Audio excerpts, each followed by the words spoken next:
kind of muscles you have? No. Bro, what kind of patterns you have? Or is it just aesthetics? Hello, welcome back to training every single day. I start off, working with the power rack, working with some hanging, some one-arm pulling techniques. All of this really to build up some of the upper body, the arms, in order to do a one-arm pull-up. Because that seems like a very fun movement that can develop a good amount of strength that's transferable to other things. Here, working with the one-arm hang and the false grip, trying to do an asymmetric movement where one hand is the false grip, one hand is the regular grip, and I can work on to some scapular pulls, pulling with just the scapular and the one-arm hang.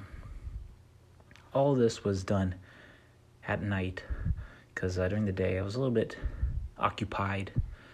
So I ended up trying to do a good amount of training during the day.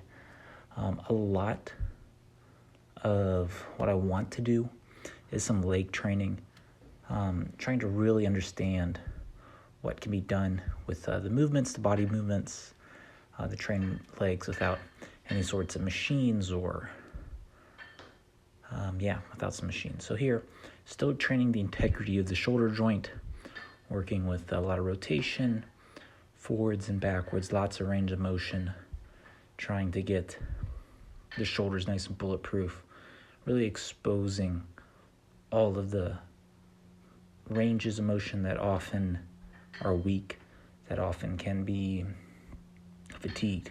A really good way to know when you're building up mobility is if one, you get painful cramps, and number two is when you're, even when you're done, if you get cramps and kind of get stuck in a position. So after these movements, often my shoulders will kind of cramp up and twist on their own, and that's just one of the ways you're doing really good in mobility. Another place where you often will find that is in like your legs. Your quads will cramp up and your hips will. Definitely the connection between the hips and the legs will cramp up and kind of move in that direction. So let me know if you ever kind of get those sensations and what kind of movements led to those. Another one that comes to mind is when I train the wrist. Wrist mobility training often will lead to some cramps in the fingers or the wrist in themselves. So training those areas.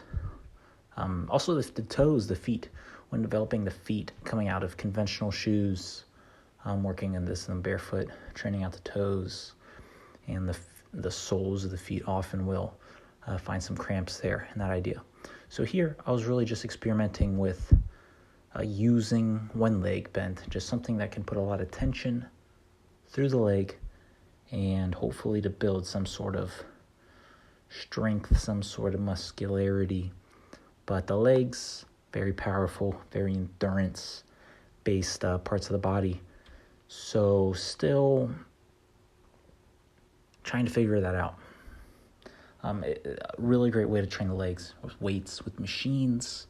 Those things are really good to train the legs with because you need to put a certain amount of work through the muscles to work through the endurance that everyone's legs sort of has over the upper body. The upper body is easier to train, just more simple. You just exert it. It's a lot of fast twitch. And the legs, a lot of endurance in the legs. You can still obviously build them up fast twitch. You can build up the strength, but there is a difference, and it's the slightly harder the two halves to train. So anyways, don't forget to leave a like, comment, subscribe, follow my Instagram in the description. Also my number's down there. Give me a call, $1 per minute with Connect with me. You can just chat about whatever. And here, doing some arm work, straight arm work movements to build up some of the straight arm strength. Yeah, that looks pretty nice. Also use a hype. Use a hype on that video a couple videos ago. That's got a little bit more views, about 2,000 views right now. But drop a hype on that video, and I will see you in the next one. Bye-bye.